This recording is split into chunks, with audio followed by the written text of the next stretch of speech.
Deepfakes have become very popular as of late, whether for good or for bad. They have even made their way into the Star Wars universe and have been here for quite some time now. First in Rogue One and more recently in Book of Boba Fett.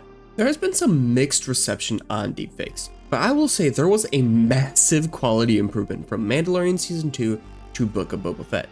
However, we've also seen characters recast, like in Solo. In this video, I'll be discussing the pros and cons of recasting and analyzing which method is better suited for long-term use in the Star Wars franchise. Let's start with the pros of recasting characters. First, recasting can save money on the visual effects budget, which can be quite substantial. However, it's worth noting that the new actor would need to be paid, which could affect the overall budget. To be honest, I don't know if this would increase or decrease the overall budget.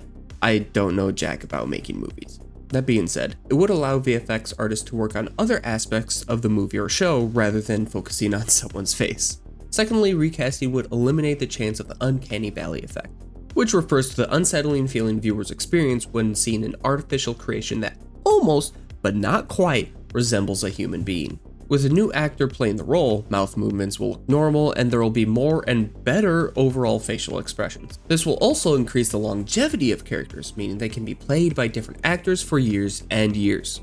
This would be particularly beneficial if the Star Wars let go of the strict "everything is canon" idea, allowing for movies to be made without conforming to everything else that is coming out.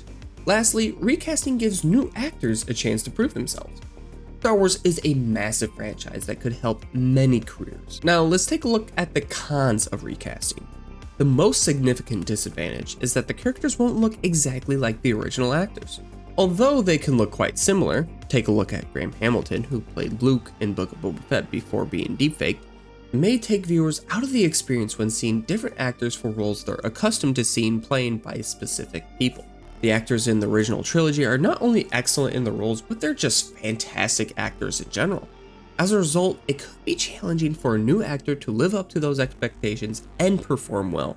Furthermore, Lucasfilm would be committed to the actor they choose, even if they receive poor receptions from fans and critics. And if they did recast again, it would be jarring to see yet another new actor or actress playing the character we love. And honestly, that's the main con that I've seen spread out through the internet.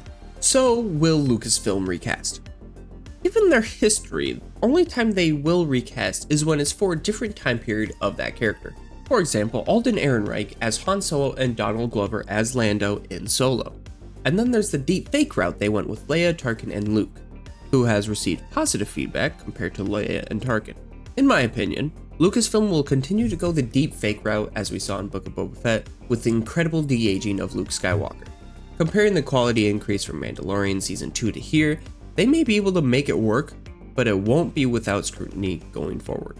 Although deepfakes seem to have been the decision as of late, I feel like down the road, the best route will be is to recast the characters. Yes, it'll take a second to get over the difference in likeness, but the better overall acting capability of a real actor compared to someone who's being deepfaked will generate a better performance of the character that we love. And that's what matters more. The performance we get rather than what they look like.